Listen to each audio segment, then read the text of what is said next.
सो आप लोग सब ठीक होंगे, स्वस्थ होंगे। तो बच्चों, जैसा कि हमारी जो है सीरीज चल रही है ISS पेपर सॉल्यूशन 2023 पेपर 1 की, तो उसी में मैं अब नई वीडियो लेके आया हूं जो आज हम 5 क्वेश्चंस डिस्कस करेंगे, क्वेश्चन नंबर 21 से लेकर 25 तक।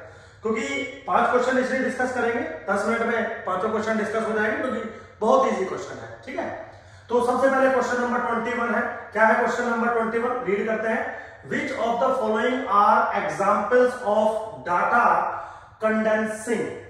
डाटा कंडेंसिंग का मतलब होता है बच्चों सिंपली डाटा को एनालाइज करना। जो लॉन्ग डाटा होते हैं उनको शॉर्ट फॉर्म में एनालाइज करने का मतलब ही डाटा कंडेंसिंग होता है। तो करेंगे इसमें से कौन कौन से हम टूल्स इस्तेमाल करते हैं या एग्जाम्पल्स हैं डाटा कंडेंसिंग के। ठीक, तो ओजाई आपने पढ़ा होगा, हम लोग इस्तेमाल करते हैं ओजाई का बहुत अच्छे तरीके से।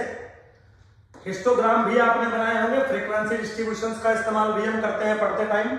लेकिन जो डाटा अरे है ये कोई स्टैटिस्टिकल टर्म नहीं है, ये एक कंप्यूटर से रिलेटेड टर्म है। That's why this is not our part. तो इसका मतलब है कि 2, 3 और 4 जो है वो करेक्ट है, means C option is correct option. अगर थोड़ा सा भी आपको आइडिया है तो इस क्वेश्चन में बच्चों कुछ भी नहीं है। ISS का पेपर एक्चुअली बहुत आसान आता है, बस आपको किसी अच्छे से टीचर ने पढ़ाया हो या खुद आपने बहुत अच्छे से पढ़ा हो। चलिए, क्या टाइम वेस्ट नहीं करते हैं ज्यादा, अगला क्वेश्चन लेते हैं। क्वेश्चन नंबर 22 क्या कह रहा है? For the value variable x following observations are taken. Means कोई रैंडम वेरिएबल है x जिसने कुछ ऑब्जर्वेशंस ली है 2, 5, 0, 6, 3, 8, 1, 3, 0, 2। कितनी ऑब्जर्वेशन है? 1, 2, 3, 4, 5, 6, 7, 8, 9, 10 ऑब्जर्वेशन है। What is the variance of 2x plus 2? तो मेरे बच्चों थोड़ा सा अगर हम इसको देखें तो सिंपल है क्वेश्चन। सबसे पहले तो वेरिएंस का एक प्रॉपर्टी होता है, वेरिएंस ऑफ 2x प्लस 2 अगर आपको चाहिए, this is 4 times variance of x। Equation number 1। Variance is independent from change of origin but not of scale. तो स्केल का इफेक्ट होता है, क्या इफेक्ट होता है वो सामने आपके मैंने लिख दिया। तो अब जो मेरा एम है बच्चों, वो एम है वेरिएंस ऑफ x निकालना। फॉर्मूला है, अगर फ्रीक्वेंसी डाटा दिया है तो 1/n summation i goes from 1 to n xi square minus x बार का होल स्क्वायर। एक फॉर्मूला है, आपने शायद कभी ये पढ़ा होगा, इजी है बिल्कुल। तो इसमें 2-3 बातें कैलकुलेट करेंगे। सबसे पहले हम कैलकुलेट करेंगे x bar which is what 1/10, क्योंकि 10 ऑब्जर्वेशन है। 2 plus 5 plus 0 plus 6 plus 3 plus 8 plus 1 plus 3 plus 0 plus के 2। अगर आप इसका टोटल करेंगे तो 30 आ रहा है, 30/10 विच इज व्हाट 3। चलिए इजी है, कोई बात नहीं। x बार की वैल्यू जो है 3 के बराबर आएगी। अब हमें कैलकुलेट करना है 1/10 summation i goes from 1 to 10 xi square. Now this is what 1/10, corresponding values का स्क्वायर कर दीजिए। 4 plus 25 plus 36 plus 9 64 plus 1 plus 9 plus के 2। अब जैसे ही इसको कैलकुलेट करेंगे इसकी वैल्यू वेरी इजी 152 बनेगी डिवाइडेड बाय 10, तो कितना आ रहा है 15.2। चलिए जी, now according to the formula of the variance of x is, अगर मैं सारी वैल्यू को पुट करूं 15.2 माइनस 9 कितना आ रहा है 6.2। ठीक है, तो 6.2 आया variance of x। By equation number 1 variance of 2x plus 2 is what 4 times 6.2 8 24.8। तो 24 is my answer which is option number 1। Again very simple, कोई टिपिकल टास्क नहीं है बच्चों, इतना आपको डेफिनेटली पता होगा। कोई ऐसा मैंने इसमें तीर नहीं मारा है, लेकिन सीरीज चल रही है तो फिर आपको मुझे सारे क्वेश्चन एक बार करके दिखाने, अदरवाइज ये सब चीजें बहुत आसान। चलिए है, अगले क्वेश्चन पे चलते हैं। क्वेश्चन नंबर 23 आप रीड कर लीजिए। What is the third central movement? Third central movement of binomial distribution with parameter n and p। Very simple, but आप थोड़ा सा अगर गौर से देखें तो कुछ चीजें आपको पता होनी चाहिए। वो कह रहा है कि x आपका फॉलो करता है बाइनोमियल n, p को, सपोज मान लीजिए। तो सेंट्रल मूवमेंट होते क्या है? सबसे पहले तो बच्चों सेंट्रल मूवमेंट का मतलब होता है आर्क मूवमेंट अबाउट मीन। तो यहाँ पे according to the standard notation this is μ3, basically this is expectation of x minus expectation of x की whole cube, like this.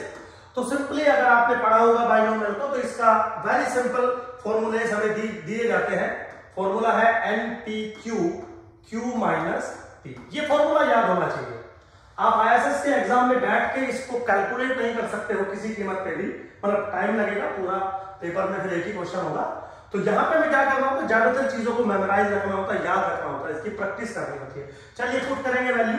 n की वैल्यू 10 है, p की वैल्यू 1/2। तो p की वैल्यू अगर 1/2 है तो q की भी वैल्यू 1/2, तो p माइनस q 0 हो जाएगा। तो आपको कुछ करने की भी जरूरत नहीं है, ये चीज 0 हो जाएगी तो टोटल वैल्यू बिकम 0 बन जाएगी। नहीं तो वैल्यू डाल लीजिए 10 into 1/2 into 1/2 into 1/2 minus 1/2, value become 0। Very easy. चलिए ऑप्शन डी। तो option D is the correct option. Simple था क्वेश्चन, कोई इसमें रॉकेट साइंस नहीं है, ज्यादा समय नहीं लूंगा। चलिए अगला क्वेश्चन भी बहुत इजी है बच्चों। थोड़ा सा भी अगर आपने थ्योरी ऑफ एट्रीब्यूट पढ़ा होगा, काई स्क्वायर डिस्ट्रीब्यूशन को अच्छे से थोड़ा सा भी पढ़ा होगा, तो क्वेश्चन बहुत आसान है। क्या कह रहा है? Consider the contingency table presenting the number of skilled and unskilled labour against their gender. What is the value of chi square for testing association between the gender and the nature of the work. तो दो attributes type की theory में इसको जो है बना रखा है। 2x2 का कंटीजेंसी टेबल दिया है और काई स्क्वायर स्टैटिस्टिक्स का सिंपल वैल्यू पूछा है। आपको थोड़ा सा बता दूं, अगर आपके पास एक 2x2 का कंटीजेंसी टेबल है, ज्यादा बड़ा क्वेश्चन नहीं लूंगा क्योंकि क्वेश्चन सिंपल दिया है, A B C D, अगर ये फॉर्मुलेशन होता है, जैसे यहाँ पे मेल लिखा है, फीमेल लिखा है, स्किल्ड और अनस्किल्ड मान लीजिए कैटेगरी बनाई हुई है, तो जो काई स्क्वायर का जो फॉर्मुलेशन होता है बिल्कुल सिंपल होता है। इसमें आपको कुछ नहीं करना है, n a d minus b c का whole square, a d minus b c का whole square divided by a plus c b plus d a plus b c plus d. आप याद भी रख सकते हैं, n times a d minus b c का whole square divided by this plus this into this plus this into this plus this into this plus this, ठीक है। और ए बी सी डी आपको इजीली दिख रहे होंगे, A B C और D, सारी वैल्यू इजीली हम इस एक्सप्रेशन में पुट करेंगे।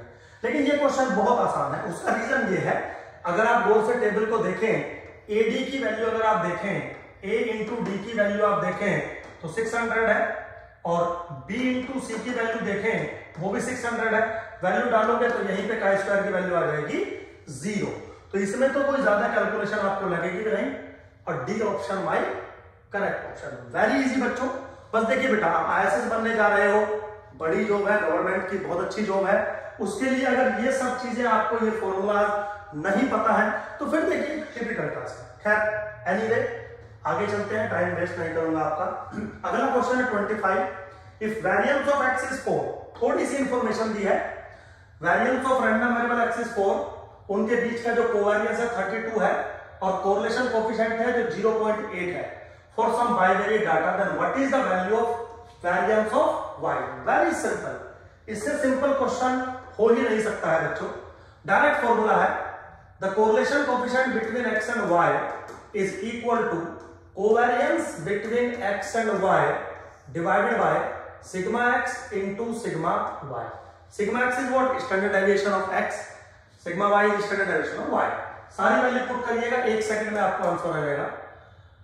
0.8 is equal to 32, sigma x इसके बराबर है 2 into सिग्मा y।